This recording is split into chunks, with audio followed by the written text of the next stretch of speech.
दोस्तों, कोई भी कारण हो, कोई भी बात हो, गुस्सा ना करें, जोर से ना बोलें, मन को शांत रखें, विचार करें और फिर निर्णय लें। आवाज़ से आवाज़ नहीं मिटती, चुप्पी से मिटती है। तकलीफ भी आपको होगी और दुख भी आपको होगा। अगर मन को शांत रखेंगे तो सुख भी आपको ही मिलेगा। इसलिए दोस्तों, अगर जीवन में सफलता के साथ आगे बढ़ना है तो सदैव संयम रखें। इसी सोच और विचार के साथ आप सभी का स्वागत आपके अपने कार्यक्रम धरती धुरारी में। स्वीकार करें डॉक्टर कोमल कौशिक का प्रणाम। लोग कहते हैं इस पर विश्वास करें, उस पर विश्वास करें। हकीकत में खुद पर विश्वास करें। सारी शक्तियां आपके अंदर ही विद्यमान हैं। और आज के हमारे मेहमान ऐसे ही व्यक्तित्व हैं जिन्होंने अपने अंदर की शक्तियों को पहचाना और अपनी कार्य और मेहनत से अपनी एक पहचान बनाई। आइए मिलकर के स्वागत करते हैं आज के हमारे मेहमान, block development officer Ramesh Chand Meena जी, जो वर्तमान में पंचायत समिति बस्सी जयपुर में कार्यरत हैं। सर नमस्कार, आपका बहुत बहुत स्वागत, अभिनंदन हमारे इस प्रोग्राम में। जी नमस्कार। कैसा लग रहा है साथ हमारे साथ इस मंच पर आकर के? आज आपको यहाँ पर आकर के मुझे बहुत ही अच्छा लग रहा है और मैं इसके लिए पूरे दूरदर्शन परिवार और आपका बहुत सही दिल से आभार व्यक्त करता हूँ। हम बात करें, हर इंसान की दिन की शुरुआत कुछ खास होती है। दिन का अपना कहें कि एक निश्चित शेड्यूल होता है। अगर आपके बारे में अगर हम बात करें तो आपके दिन की शुरुआत किस प्रकार होती है? क्या आपका दिन का शेड्यूल रहता है? जी, मैं कोशिश करता हूँ कि पहले रात में हम सही टाइम पे सो जाएं ताकि सुबह जल्दी उठ सके। तो जैसे ही सुबह उठते हैं लगभग 7 बजे के आसपास उठ जाता हूँ। इसके बाद मैं सबसे पहले पानी पीता हूँ और उसके बाद जो भी अपने नित्य दैनिक जो कर्म रहते हैं, उसके बाद मैं फिर अपने ऑफिस के लिए जो भी मुझे काम करना है उसका थोड़ा मैं एक व्यू बना लेता हूँ। उसके बाद अपने कार्यालय में प्रस्थान कर जाता हूँ। फिर वहाँ हम जाते ही ऑफिस में सबसे पहले जो शुरू का 1 घंटा होता है, मैं उसमें कोशिश करता हूँ कि जो भी पुराने पेंडेंसी है हमारी, या फिर जो हमारे कार्य हैं जो आज हमारी प्राथमिकता पे रहेंगे, वो पहले के 1 घंटे में मैं उनको पूरा वो देखता हूँ और जिस भी शाखा से संबंधित है उस OIC से मैं बात करता हूँ ताकि पूरे दिन भर का एक उनको भी टारगेट मिल जाए कि कैसे दिन भर हमको कार्य करने हैं। उसके बाद हम जो डेली रूटीन के कार्य हैं उसको हम निपटाते रहते हैं। उसके बाद जब लगभग 6 बज जाते हैं हम ऑफिस से घर की ओर प्रस्थान करते हैं। फिर आकर के परिवार के साथ थोड़ा टाइम बिताते हैं, थोड़ा TV वगैरह देख लेते हैं, न्यूज़ वगैरह, और उसके बाद में फिर वही दूसरे दिन के लिए तैयार हो जाते हैं। बहुत बढ़िया। अगर हम जीवन के पन्नों को पीछे की तरफ पलटते हैं तो हर व्यक्ति के जीवन का एक मुख्य हिस्सा होता है उसका बचपन। अगर हम बात करें आपके बचपन की तो आप कहाँ पले बड़े? जी, मेरा गांव सवाई माधोपुर जिले में जी बाणवास तहसील में नारोली चोड़ गांव। वहाँ पे हम एक छोटी सी डाणी में रहते हैं, नाक्या की डाणी नाम है जिसका। वहाँ हमने बचपन मेरा बहुत ही मतलब जिसे कहें कि अभाव में गुजरा, लेकिन बड़े ही माँ बाप और भाई बहनों के स्नेह और प्रेम से गुजरा। जो भौतिक अभाव रहने के बाद भी कभी फील नहीं हुआ कि अभाव है, और वो ही सबसे अच्छे दिन थे मुझे ऐसा लगता है जीवन के। हम 8 भाई बहन हैं जिनमें मैं सबसे छोटा हूँ, तो मुझे बहुत ही उनका असीम प्रेम और स्नेह हमेशा मेरे साथ रहा, और माँ बाप का तो रहता ही है। तो वही चीज़ें हैं जिसकी वजह से आगे संघर्ष करने के लिए एक जज्बा और एक मतलब सहनशीलता या कहें या मतलब अंदर से एक शक्ति मिलती है कि हमने ऐसे दिन देखें तो उनको अगर अच्छे दिन में परिवर्तन करने हैं या हमको ज़िंदगी में आगे बढ़ना है जीवन में, तो उनसे हम प्रेरणा लेते हैं और कभी घबराते नहीं है और हमेशा संघर्ष करने की प्रेरणा मिलती है। जी, आपने बड़ी अच्छी बात कही कि बचपन चाहे संघर्ष में रहा पर फिर भी दिन वो ही अच्छे थे। जी, तो बचपन को याद करते ही एक चेहरे पे मुस्कुराहट आ जाती है और याद आती है हमें बचपन की शरारतें। जी जी जी। और उन शरारतों में बड़ों के द्वारा डांट से मिली हुई सीख जो हमें आगे बढ़ने में प्रेरणा देती है, जीवन को मजबूत बनाती है। तो ऐसा कोई किस्सा जो आप हमारे साथ शेयर करना चाहें? बचपन में सभी शरारती होते हैं, जो बच्चे होते हैं, आप भी जानते हैं। जी, हम भी शरारती थे। तो मेरे भाई है बड़े, एक भाई है, 6 बहन है। तो भैया ने मुझे मतलब पढ़ाया शुरू से, वो इंजीनियरिंग कर रहे थे और वो मतलब जब भी गांव आते थे पहले पढ़ाई के दौरान तो मुझे पढ़ाते थे अच्छे से। तो जब भी मैं बदमाशी करता था तो मुझे ध्यान आज भी कि हमारे परिवार में एक मेरे भैया लगते हैं बड़े, जी जी, वो कहते थे कि भाई उसको आने दे, मतलब मेरे भैया का नाम रामलाल है, कि उनको आने दे, तेरी दवाई तो वही करेंगे। मतलब क्योंकि वो सब जानते थे कि मैं उनसे बड़ा डरता था। और वो पढ़ाई कराते थे मेरे को, तो बचपन में जो अपन को पढ़ाते हैं उनसे बहुत डर लगता है। तो आज भी मेरे को वो चीज़ याद रहती है कि देखो हम कितने समर्पित रहते थे बड़ों के प्रति, और उनसे कितने डरते थे, और वो डर ही था जिसके कारण हम आगे बढ़े। उस टाइम हो सकता है हमको बुरा लगे, लेकिन आज याद आती है कि वो चीज़ें कि इतना केयर किया उन्होंने जब हम आगे बढ़े। तो वो एक ऐसी चीज़ थी कि मतलब वो मेरे को जब भी मैं कोई शैतानी करता था उनका नाम लेते थे तुरंत कि भाई उनको आने दो। तो वो मेरे को आज भी याद आती है कि देखो हम कितने समर्पित थे जब बड़ों के प्रति, और उनके मतलब कितना आदर भाव रखते थे। वो अनुशासन है जो आज आप इस ऊंचाई पे पहुंचकर भी अपने बड़ों को याद करते हैं। जी जी जी। आगे हम बात करते हैं आपकी एजुकेशन की। 2004 में आपने बीए किया फिलॉसफी में राजस्थान कॉलेज से। 2006 में आपने एमए किया हिस्ट्री में राजस्थान यूनिवर्सिटी से। आरपीएससी से आपने स्लेट किया। आगे आपने 2007 में यूजीसी नेट जेआरएफ किया। जब आपसे हमारी चर्चा हुई तो आपने कहा कि आपके जीवन का एक टर्निंग पॉइंट रहा जब आपने बीए फिलॉसफी रिकॉर्ड अंकों से पास किया। तो ऐसा आप क्यों मानते हैं? उस पल को आप टर्निंग पॉइंट लाइफ का क्यों मानते हैं? जी, जब गांव में हम पढ़े तो सरकारी स्कूलों में पढ़े 10वीं तक, और वहाँ पे जैसे 6ठी क्लास से तो अंग्रेजी स्टार्ट होती है। तो मतलब हम एक औसत ही बच्चे थे, क्योंकि घर भी गांव में नहीं था, ढाणी में था। तो जहाँ हम पढ़ने आते थे, मैं पढ़ने जाता था, वो हमारे घर से 3 किलोमीटर दूर एक बड़ा गाँव था। तो हम वहाँ अपने आप को बहुत ऐसे हीन भावना से देखते थे, क्योंकि बच्चे वो गाँव के थोड़े ठीक ठाक पढ़े लिखे, थोड़े ढंग से आते थे, कपड़े अपने ढंग से पहन कर हम इस तरह से। तो ऐसा लगता था कि कॉन्फिडेंस नहीं था, और ऐसे लगता था कि भाई अपने तो वैसे ही है, कभी कोई छोटी मोटी नौकरी लग जाएंगे। फिर उसके बाद में हम प्रयास करते रहे, एक औसतन विद्यार्थी रहे। उसके बाद राजस्थान कॉलेज में एडमिशन हो गया, यहाँ पे फिलोसफी और इतिहास ऑनर्स, इसमें मैंने बीए किया। तो जब मेरी बीए हुई फर्स्ट ईयर में ही मेरे 165 नंबर आए थे 200 में से, जो शायद उस टाइम तक का एक रिकॉर्ड था कॉलेज का। तो वो जब ये नंबर आए तो मेरे को मतलब एकदम ऐसे लगा कि अपन तो मतलब ऐसे कमज़ोर नहीं है, अपन कुछ भी कर सकते हैं। और वो जीवन में एकदम मेरा ऐसा चेंज हो गया, और मुझे लगा कि अपन एक्चुअल में कमज़ोर नहीं है, अपन को अवसर नहीं मिला ढंग से, और अपन ने ढंग से मेहनत नहीं की। अब यहाँ जयपुर पढ़ने आए तो अपन अच्छे से मेहनत की, तो अपन इतने अच्छे नंबर आ गए। तो उसके बाद मुझे लगा कि अपन कुछ भी कर सकते हैं, और कहीं ना कहीं अंदर से ये प्रेरणा जगी कि जब अपन अच्छा कर सकते हैं तो बड़ा करना चाहिए कुछ, क्योंकि जीवन एक बार मिलता है। तो वो जो मेरे इतने अच्छे मार्क्स आए, तो वो मुझे एकदम इतने प्रेरित किया कि उसके बाद मैंने ये सोचा कि अपन को यूपीएससी और या फिर आरएस की आरपीएससी की तैयारी करनी है। तो वो मेरे जीवन का एक टर्निंग पॉइंट था, वो एक बहुत अच्छे नंबर आना, और उसके बाद मैं वहीं से अपनी एक यात्रा शुरू की, तैयारी की। बहुत बढ़िया। आपने कहा एक मोटिवेशन, और उसी से आगे बढ़ते हुए आपने कड़ी मेहनत से सिविल सर्विसेज की तैयारी की, और राजस्थान प्रशासनिक सेवा एग्ज़ाम से आपका सिलेक्शन हुआ राजस्थान रूरल डेवलपमेंट सर्विस के अंतर्गत। तो हम जानना चाहेंगे, आप नेट क्वालिफाई हो चुके थे, उसके बावजूद सिविल सर्विसेज की तरफ जाना, इसके पीछे क्या खास वजह और प्रेरणा रही? जी, जैसे मैंने अभी आपसे चर्चा की कि बीए के बाद मुझे लग गया था कि अपन सिविल सर्विसेज की तैयारी करेंगे, लेकिन फिर भी आदमी एक गांव से आता है तो कहीं कहीं एक ऑप्शन रखता है कि यदि कहीं उसमें अपन सफल नहीं हो पाए तो कॉलेज लेक्चर वगैरह इस तरह से अपन उसमें चल जाएंगे। और इतिहास से एमए किया है और पहले ऑनर्स भी रही है, तो मुझे लग रहा था कि इसमें अपना होने की बहुत संभावना रहेगी। तो उसी तैयारी के दौरान जब यूपीएससी की तैयारी कर रहे थे हम, उस टाइम में आईएएस के एग्ज़ाम भी देता था, मेंस वगैरह लगातार, तो नेट भी साथ में हो गई, जेआरएफ भी हो गई, स्लेट भी हो गई।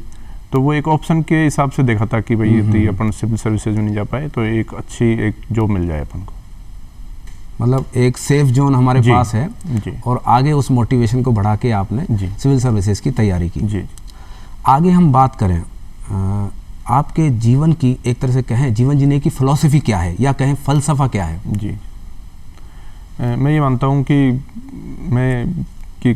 भगवान कहीं कहीं है, प्रकृति जो भी है, जो भी नाम दे, अलग अलग नाम कुछ भी दे सकते हैं। तो मुझे ऐसे लगता है कि अपन को अपना कर्म करते रहना चाहिए और सच्चाई पे रहना चाहिए, तो ईश्वर अपने को हमेशा जो भी है उसका फल देगा, और उन पे हमेशा विश्वास रखना चाहिए भगवान पे। यदि अपना विश्वास होगा भगवान पे तो कहीं भी अपन जानबूझ के गलती नहीं करेंगे। बिल्कुल बिल्कुल। हो सकता है अनजाने में गलती हो जाए, क्योंकि आदमी को एक पूरा पक्का विश्वास रहता है कि न्याय होगा उसके साथ और इस पर न्याय करेगा। तो मैं इस बात को लेकर चलता हूँ कि अपन को ऊपर वाले पे विश्वास करना चाहिए और अपना काम ईमानदारी से करते रहना चाहिए। बिल्कुल, बहुत अच्छे विचार हैं आपके जी। एक बार माननीय प्रधानमंत्री हमारे नरेंद्र मोदी जी ने कहा था कि सरकार के अंदर निचले स्तर का हर अधिकारी अगर सजगता और जागरूकता से काम करे, सही प्रोजेक्ट बनाए, निर्णय करे और विकास परियोजनाएं बनाए तो उसकी झलक ऊपर तक जाएगी। और आप स्वयं सरकार के अंदर निचले स्तर पर कहें कि एक सरकार के प्रतिनिधि अधिकारी हैं और आपके ऊपर दायित्व तो होता है विकास और सरकार की योजनाओं के निर्णय और क्रियान्वयन का। तो हम बात करें आपके कार्य क्षेत्र पर, आप किस तरह से कार्य संपादन होता है? जी, आप बिल्कुल सही फरमा रहे हैं और हमारे माननीय प्रधानमंत्री जी ने जो कहा है वो बिल्कुल मैं उससे सहमत हूँ। जो हमारे उच्च स्तर पे हमारी विधायिका है या जो कानून बनाती है वो इस उद्देश्य से बनाते हैं कि भाई जनता को लाभ हो, और जब तक निचले स्तर पे उसका क्रियान्वयन नहीं होगा जब तक आम जन को इतना लाभ नहीं मिल पाएगा। तो ये बिल्कुल सही है कि निचले स्तर पे चाहे वो ग्राम पंचायत लेवल के जो भी अधिकारी हो, स्टाफ हो या ब्लॉक लेवल के हो, उनको जो भी योजना सरकार बना रही है उनका अच्छे से क्रियान्वयन करना चाहिए, क्योंकि क्रियान्वयन ही सबसे इम्पोर्टेंट चीज़ है। यदि मान लो अच्छे से क्रियान्वयन नहीं हो पाएगा तो वो कानून एक कागज़ में रह जाएगा। तो आम जन को जो भी लाभ मिलेगा जब अपन उस योजना का अच्छे से धरातल पर क्रियान्वयन कर सके। तो हम ये कोशिश करते हैं कि जो हमारे विभाग ने हमको दायित्व दे रखे हैं, और हमारा विभाग एक इस तरह से है जिसको मतलब एक बहुत सारे डायमेंशन लेके चलता है। पूरा रूरल डेवलपमेंट जो होता है एक ब्लॉक लेवल के जैसे, तो उसमें हम काम करते हैं। तो उसमें चाहे वो किसी गरीब व्यक्ति के रोजगार की बात हो जी, या फिर चाहे उसको कई तरह के सामाजिक कल्याण की योजनाएं हो, जैसे पेंशन हो, पालनहार हो, या फिर बाद में जैसे उसको बीपीएल में नाम जुड़वाना हो, खाद्य सुरक्षा में नाम जुड़वाना हो, तो कल्याणकारी संबंधी योजना हो, चाहे इसके रोजगार संबंधी बातें हों, या गांव में जो छोटे छोटे विकास होते हैं, भाई अपना को छोटी मोटी कोई सड़क बनवानी हो, कोई तालाब बनवाना हो, या कोई पानी के लिए कोई हैंडपम्प सिंगल फेस या कोई टंकी बनवानी हो, जो भी आवश्यकता है वो सब हमारे विभाग के द्वारा की जाती है। और इसमें जितने अच्छे से काम कर पाते हैं उतना ही मुझे लगता है कि लोगों का बहुत अच्छे से भला हो सकता है गाँव में। बिल्कुल बिल्कुल जी। वर्तमान में आप ब्लॉक डेवलपमेंट ऑफिसर के पद पर जयपुर के अंदर बस्सी पंचायत समिति में कार्यरत हैं, जहां आपने बड़ा ही सराहनीय कार्य किया है, जहां आपने सरकार की योजनाओं से आम जन को अवगत करा करके लाभान्वित किया है। उसी कड़ी में पालनहार, स्वच्छ भारत मिशन, नरेगा जैसी कई कार्यक्रम हैं। इसी कड़ी में हम जानना चाहेंगे पालनहार योजना क्या है और उसमें किस तरह के व्यक्ति कवर होते हैं, और ये भी हमारे दर्शकों के लिए बड़ी उपयोगी जानकारी होगी कि जो इससे अभी तक नहीं जुड़ पाए हैं तो वो किस तरीके से इससे जुड़ सकते हैं। जी, जैसे मैंने अभी आपसे चर्चा की कि बहुत सारी सामाजिक कल्याण की योजनाएं हैं, लेकिन इनमें सबसे जो अच्छी योजना है वो वास्तव में पालनहार है। वो इसलिए क्योंकि पालनहार योजना जो अनाथ बच्चे होते हैं जिनको कि सबसे ज़्यादा आवश्यकता होती है आर्थिक रूप से उनकी पढ़ाई के लिए, उससे संबंधित है। इसमें चाहे बच्चा अनाथ हो एकदम, जिसके माँ बाप ना हो, या फिर हो कि उनके पिताजी नहीं रहे हो लेकिन माँ है और माताजी विधवा पेंशन ले रही हैं, या अब इसमें कुछ और क्षेत्र भी जोड़ दिए, जैसे उनके माँ बाप कुष्ठ रोग से या सिलोसिस रोग से ग्रसित हो, या फिर उनके माँ बाप को आजीवन कारावास या मृत्युदंड की सज़ा मिली हो। इस तरह के जो बच्चे हैं उनको ध्यान में रखते हुए सरकार ने योजना बनाई है ताकि वो बच्चे 18 साल की उम्र तक पढ़ाई कर सके। तो इनका मूल मोटो यही है कि उस बच्चे के जो भी कोई परिजन शेष रहे हैं उनके माध्यम से उन बच्चों की पढ़ाई हो जाए 18 साल तक और आत्मनिर्भर बन जाए। तो पालनहार बड़ी ही मतलब सामाजिक कल्याण की, और जो एक बच्चे होते हैं जो किसी भी देश की मतलब मेन बिल्कुल बिल्कुल एक तरह से नींव है और आगे का भविष्य है, उसको इसमें एक लाभ लेकर के वो अपना जीवन को सुधार सकता है, क्योंकि 18 साल तक वो लगभग अपने पैरों पे खड़े होने लायक हो जाते हैं या एक समझदार हो जाते हैं। जी जी। तो इसमें इस तरह के बच्चों को इसमें पात्रता रखते हैं, और इसमें इस तरह से होता है कि 6 साल तक के बच्चों को 1000 रुपये प्रति माह, और 6 साल से लेकर 18 साल तक के बच्चों को 1500 रुपये प्रति माह पढ़ाई के लिए सरकार के द्वारा एक तरह से छात्रवृत्ति मान लो या सहायता मान लो दी जाती है। और ऐसे बच्चे जिनके कि माता पिता दोनों ही नहीं है, उनको 6 साल तक के बच्चों को 1500 रुपये प्रति माह और 6 साल से लेकर 18 साल तक के बच्चों को 2500 रुपये प्रति माह जी तक की सहायता राशि दी जाती है, जिसके माध्यम से वो बच्चे पढ़ाई कर सके और अपने जो जीवन है आगे उसको संवारने का एक अवसर प्राप्त कर सके। बिल्कुल बिल्कुल। आगे हम बात करें स्वच्छ भारत मिशन, जी, जो हमारे माननीय प्रधानमंत्री जी का बड़ा ही एक कहें मेन कार्यक्रमों से एक है जी। उसके अंतर्गत आपके कार्यक्षेत्र में अगर हम बात करें आपके कार्यस्थल की, तो उसमें शौचालय निर्माण और कचरा प्रबंधन ये कैसे संभव हुआ और ये कितना चुनौतीपूर्ण रहा? जी, स्वच्छ भारत मिशन केंद्र सरकार की बहुत ही अच्छी योजना है, क्योंकि पहले से समझा जाता था अपने कि गांव में या शहरों में बहुत कचरा रहता है, लेकिन इसके बारे में गवर्नमेंट ने एक अच्छा डिसीजन लेते हुए स्वच्छ भारत मिशन आरंभ किया है। इसका पहला चरण था जिसमें कि व्यक्तिगत शौचालयों का निर्माण करवाया गया था, ताकि व्यक्ति बाहर सोच के लिए नहीं जाए और उसको जब पूरे गांव में या हो सकता है शहर में जहाँ भी हो जो भी क्षेत्र उसमें जो शौचालय बन जाए और लोग उसका उपयोग करें, तो उसको नाम दे दिया ODF, मतलब खुले में शौच से मुक्त। तो वो तो हमारे देश में लगभग हो चुका। अब उसके बाद एक इसका अगला चरण और आ गया, उसको बोलते हैं ODF प्लस। इसमें यह है कि जो सार्वजनिक स्थलों पे भी जो कचरा हो रहे हैं दो तरह के, एक तो या तो ठोस कचरा या तरल कचरा जो कीचड़ वगैरह होता है, उसका प्रबंधन किया जा रहा है। तो उसमें इसके 2 पार्ट है, तरल कचरा प्रबंधन और ठोस कचरा प्रबंधन, जो कि स्वच्छ भारत मिशन का ये अगला चरण है। तो ये हमारे अब तक लगभग हमने 8 पंचायतों में इसका मतलब ODF प्लस का हमने लक्ष्य हासिल कर लिया है बस्सी में। और इसमें ये होता है तरल कचरा प्रबंधन में कि वहाँ पे जो गांव में कीचड़ वगैरह फैलता है, तो उसमें हम नालियाँ बनवाते हैं या कहीं आवश्यकता हो तो कुछ सीसी वगैरह करवाते हैं, और हम सोखते गड्ढे बनवाते हैं, या तो घर के पास में छोटे सोखते गड्ढे या कोई बड़ा सार्वजनिक सोखता गड्ढा, ताकि जो तरल कचरा है उसका प्रबंधन कर सके और कीचड़ वगैरह ना हो गाँव में। और ठोस कचरा प्रबंधन में हम RRC बनवाते हैं, मतलब बड़े बड़े गांव में, वहाँ पर हम जो ठोस कचरा फैलता है जैसे थैली वगैरह इस तरह की गंदगी, उसको गांव में मतलब घर घर से कचरा का संग्रहण करके वहाँ पे हम एक जगह निस्तारण करवाते हैं। ये है ठोस कचरा प्रबंधन। और ये दोनों के होने के बाद में ODF प्लस का लक्ष्य पूर्ण होता है।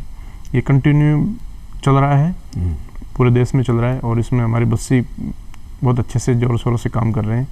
और ये बहुत ज़रूरी भी है, क्योंकि इसके द्वारा गंदगी है उसका हम पूरी तरह से प्रबंधन कर सकते हैं। बिल्कुल बिल्कुल। और इससे आम आदमियों में भी एक अवेयरनेस आती है, कड़ी से कड़ी जुड़ती है जी, और ऐसे ही कारवां आगे बढ़ता चला जाएगा। आगे हम बात करें महात्मा गांधी नरेगा योजना की, इसके अंतर्गत ग्रामीण स्तर पर कैसे विकास होता है और वहाँ के लोगों को कैसे रोजगार प्राप्त होता है? जी, गांव में लोगों को ये दिक्कत रहती है कि उनके पास रोजगार नहीं रहता, क्योंकि खेती का जो टाइम होता है वो अपने जानते हैं कि जुलाई से लेकर के मार्च तक रहता है लगभग। उसके बाद 3-4 महीने तो लोग लगभग बेरोजगार हो जाते हैं। और महिलाओं के साथ ये समस्या और ज़्यादा है, क्योंकि पुरुष तो बाहर आकर के भी काम कर सकते हैं शहरों में, लेकिन गाँव में महिलाएं नहीं कर पाती हैं, आ नहीं सकती परिवार को छोड़ करके। तो ये जो नरेगा है ये इनके लिए एक तरह से वरदान है, और इनको 4 महीने तो अच्छे से रोजगार मिलता ही है, बाकी पूरे साल भर कभी भी वो काम कर सकते हैं। जब भी उनको काम चाहिए तो वो प्रपत्र 6 है उसके द्वारा अपने मांग पत्र ग्राम पंचायत में, जो भी कई ऑफिसों में होते हैं उनके प्रपत्र 6 वहाँ पे अपना वो दे सकते हैं। और 15 दिन के अंदर हमको ग्राम पंचायत को या पंचायत समिति जो भी है, हमको उनको रोजगार देना होता है। यदि हम रोजगार नहीं दे पाते हैं उनको, तो उनको बेरोजगारी भत्ता दे होगा। तो ये एक बहुत ही अच्छी योजना है, एक तरह से ये वरदान है, और स्पेशली महिलाओं के लिए। और मैं 2022 में यहाँ पे पोस्टेड हुआ था। उस टाइम के बाद में मैंने कोशिश की कि ये युद्ध स्तर पे चले, और कहीं न कहीं पहले थोड़ा पिछड़ रहे थे बस्सी इसमें नरेगा में, क्योंकि शहर के पास है तो इतनी ज़रूरत महसूस नहीं होती कई बार। लेकिन हमने और स्थानीय हमारे जो जनप्रतिनिधि हैं उन्होंने मिल करके हमने इसको बहुत अच्छे से क्रियान्वयन किया, और एक रिकॉर्ड लेबर हमने पिछले 3 साल में 2 साल में लगाई है, जो अपने आप में वहाँ पे रिकॉर्ड है। और लगभग हमने 40 करोड़ के आसपास के काम पिछले 2 साल में वहाँ पे करवाए हैं, जिसमें चाहे सामग्री के हो चाहे लेबर को भुगतान किया गया हो, और ये अपना आप में एक रिकॉर्ड है। और हम ये आगे और कोशिश करेंगे कि लोगों को रोज़गार मिले, क्योंकि लोगों को रोज़गार मिलेगा तो आत्मनिर्भर होंगे। उसके बाद ही अगला जो विकास होता है, चाहे वो सामाजिक हो चाहे कोई सा विकास हो, पहले सबसे ज़रूरी कि आर्थिक विकास हो। तो उसके लिए योजना बहुत ही एक तरह से वरदान है और बहुत ही आवश्यक है। रोजगार से ही हम आगे बढ़ते हैं। आपके ब्लॉक स्तर की अगर हम बात करें, आपके माध्यम से आम जन के लिए रोजगार सृजन और जीवन स्तर में सुधार के लिए किस तरह के कार्यक्रम और चलाए जाते हैं? जी, मुख्य रूप से तो रोजगार सृजन के लिए नरेगा है, जिसमें कोई भी जो व्यक्ति है अपना जॉब कार्ड बनवा सकता है। वो सरकारी नौकरी नहीं कर रहा हो और अपना काम अपना मांग सकता है वो, और उसको परिवार को 100 दिवस का कार्य उसको दिया जाएगा। इसमें अभी एक कदम आगे बढ़ते हुए 125 दिन का रोजगार कर दिया गया है। तो मेन कार्य तो यही है जो हम दे सकते हैं नरेगा का। इसके अलावा भी कुछ इस तरह के कार्य हैं जिसके द्वारा लोग रोजगार प्राप्त कर सकते हैं। जैसे आजकल एक चल रहा है राजीविका। ये महिलाओं का एक समूह है जिसमें स्वयं सहायता समूह बनाती हैं महिलाएं, और महिलाओं को इसमें कई तरह की रोजगार, जैसे मान लो छोटे मोटे रोजगार है गाँव में, जैसे पापड़ बनाना, अचार बनाना, उसके लिए उस स्वयं सहायता समूह को लोन दिया जाता है गवर्नमेंट के द्वारा। और ये भी एक क्रांतिकारी कदम है सरकार का, स्किल डेवलपमेंट जैसे प्रोग्राम। जी, तो उसमें महिलाएं आत्मनिर्भर होती जा रही हैं, और छोटे छोटे समूह बना करके वो अपना एक लोन भी ले सकते हैं और कुछ पैसे खुद भी इकट्ठा कर सकते हैं, और उसके माध्यम से छोटे छोटे कार्य आरंभ कर सकते हैं। जैसे साबुन बनाने का कारखाना है, पापड़ बनाने का है, उससे रोज मतलब महिलाओं में बहुत ही अच्छा इसमें ग्रोथ मिल रहा है। और हमने बस्ती में लगभग 4,500 ये महिलाओं को इसमें जोड़ा है समूह बना करके। आगे हम बात करें आपके कार्य क्षेत्र की, तो एग्रीकल्चर के अंदर किसानों की किस तरह की समस्याएं आती हैं और उसका आप किस तरह निस्तारण करते हैं? अपना जो राजस्थान का जो क्षेत्र है, इसमें किसानों की मुख्य समस्या होती है पानी की समस्या जी। तो उसके लिए एक तो ग्रामीण विकास पंचायत राज विभाग, उसी का एक विभाग है जिसको वाटरशेड विभाग के नाम से जानते हैं, जल संग्रहण विभाग जी।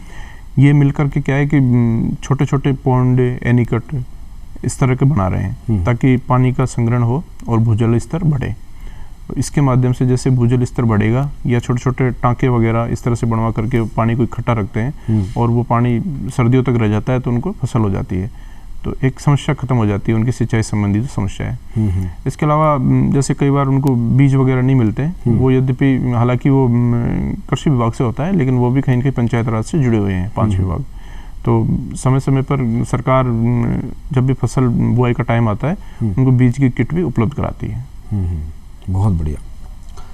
आगे हम बात करें, आप कई जगह बीडीओ यानी कि ब्लॉक डेवलपमेंट ऑफिसर रहे हैं, और आपका सीधा जुड़ाव देश की रूट्स यानी कि ग्रामीण जनता और वहाँ के मुख्य विकास ज़रूरतों से होता है। तो ऐसा कोई यादगार चुनौतीपूर्ण कार्य जिसको करने के बाद आपको खुद को बड़ी संतुष्टि मिली हो? जी, वर्ष 2017-18 में मेरा स्थानांतरण उदयपुर जिले के झाड़ोल पंचायत समिति में हुआ था, और उस टाइम ये स्वच्छ भारत मिशन जोरों पर था।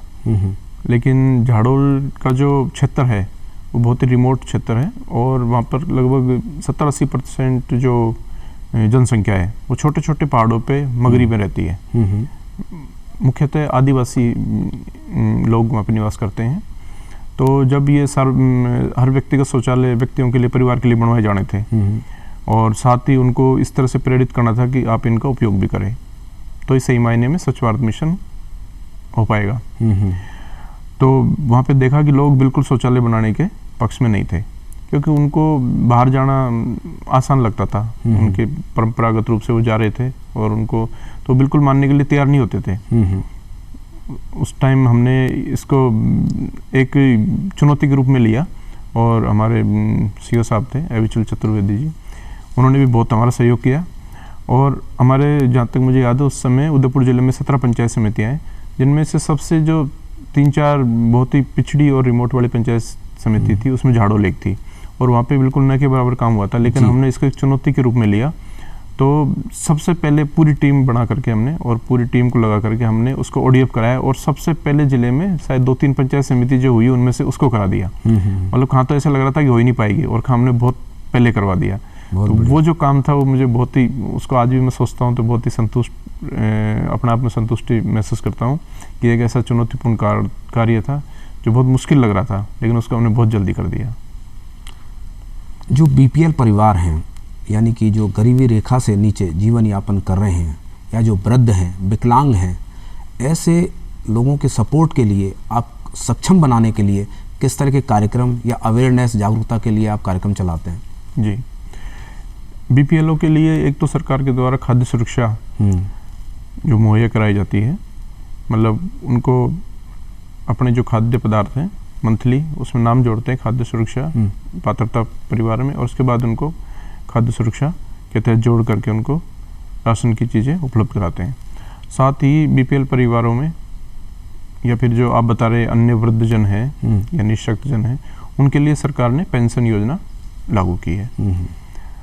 इसके तहत 55 वर्ष से अधिक आयु की महिलाएं या 58 वर्ष से अधिक आयु के पुरुष हैं और जिनकी 48,000 से अधिक वार्षिक आय ना हो, उनको पेंशन दी जाती है और वो बढ़ा करके अब प्रति माह 1,000 रुपये कर दी गई है।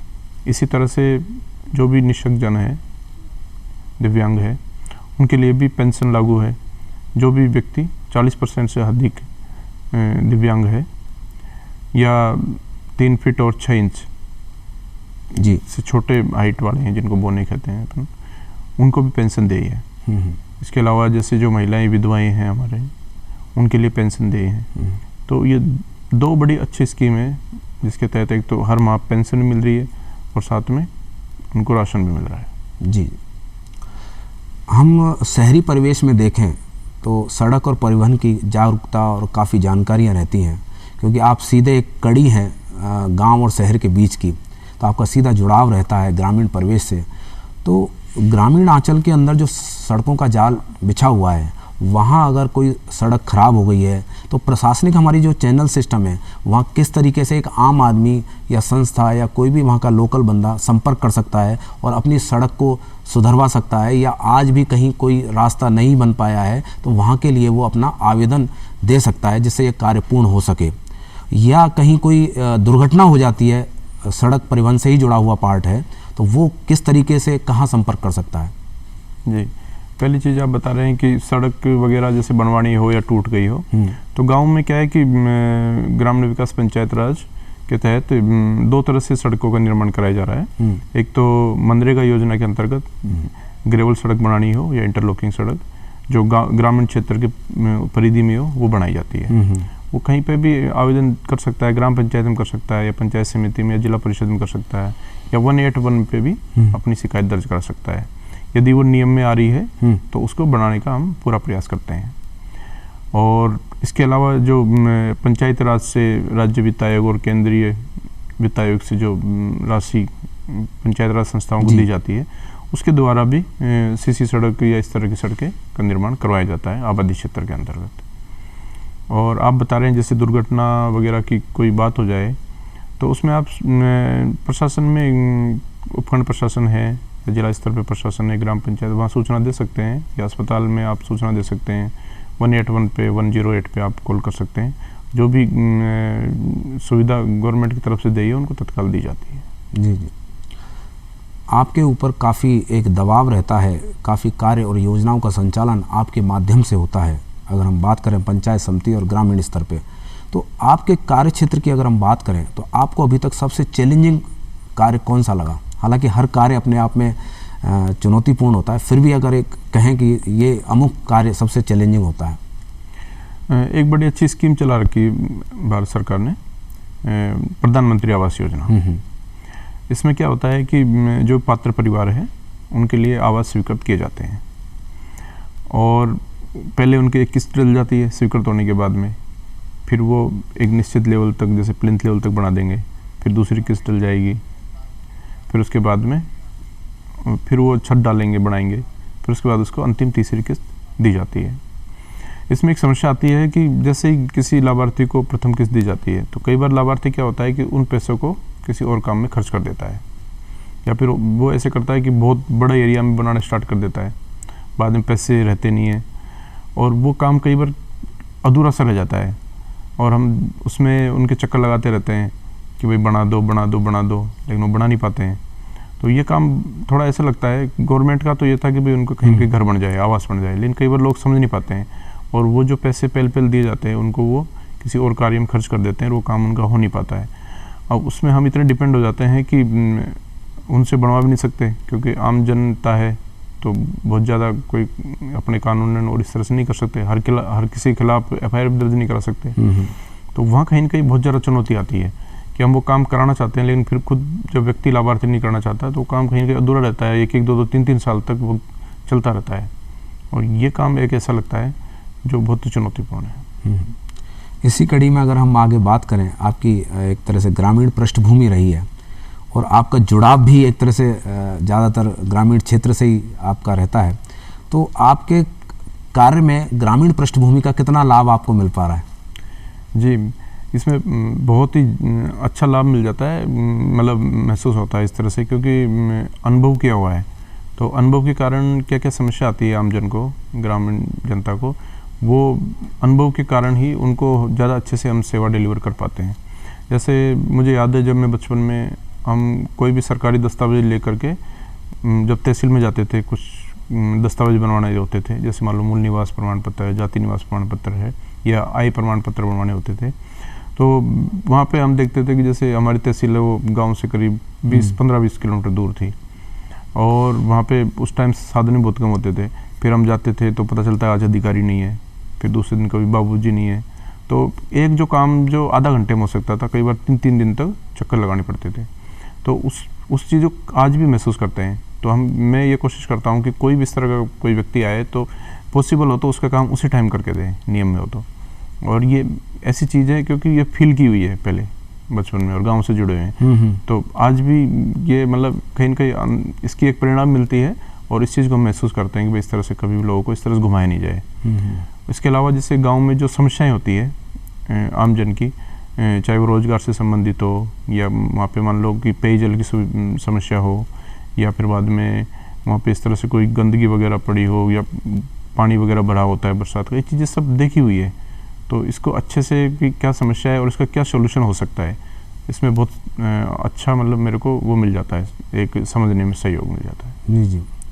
आपकी ग्रामीण पृष्ठभूमि को ही हम आगे लेते हैं, तो आपने आज इतने बड़े पद पर आप कार्यरत हैं, तो आज भी कोई ऐसी चीज़ आपको लगती है कि नहीं ये चीज़ तो ग्रामीण परिवेश के दौरान जो मिलती है, या चाहे वो खान पान हो, चाहे वो बोली हो, चाहे वहाँ की कल्चर हो, ऐसी कौन सी चीज़ है जो आप आज भी कहते हैं कि नहीं उससे बेहतर कुछ हो ही नहीं सकता? जी, एक तो जैसे आपने फरमाया जैसे खान पान है, तो गांव में हम देखते हैं आज भी जैसे कि शुद्ध खाना मिलता है अपने को। वहाँ पे हर गांव में ज़्यादातर परिवार भैंस गाय जो भी रखते हैं, तो एक अपने को दूध मिल जाता है और उससे बनी हुई जो चीज़ें हैं, राबड़ी दलिया जो भी छाछ वगैरह, तो वो अपने हेल्थ के लिए बड़ी अच्छी होती है।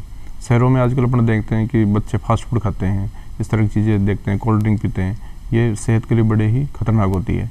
तो ये चीज़ें गांव में बहुत अच्छी है कि, और इसके अलावा दूसरी चीज़ है गांव में एक दूसरे की सहायता करने का। जबकि शहरों में अपन देखते हैं कि बड़े बड़े शहरों में पड़ोसी को कई बार नहीं जानता 6-6 महीने तक, 1 साल तक, जबकि गाँव में जो लोग होते हैं वो एक दूसरे की जब भी समस्याएँ होती है जी, तो उसमें वो एक दूसरे का सहयोग करते हैं और उससे उनमें आपस में प्रेम और जो एक जुड़ाव है वो बना रहता है। आगे हम बात करें आपके परिवार की, तो परिवार में कौन कौन है? दूसरा, परिवार की शिकायत रहती है कि आप इतने व्यस्त प्रोफेशन में हैं, उनको समय नहीं दे पाते, या सहयोग रहता है? परिवार में माता पिता तो गुजर गए और हम वैसे 8 भाई बहन हैं। अब मेरी शादी हो चुकी है और बच्चे हैं 2 जी, और हमारी धर्मपत्नी है, तो हम साथ ही रहते हैं चारों।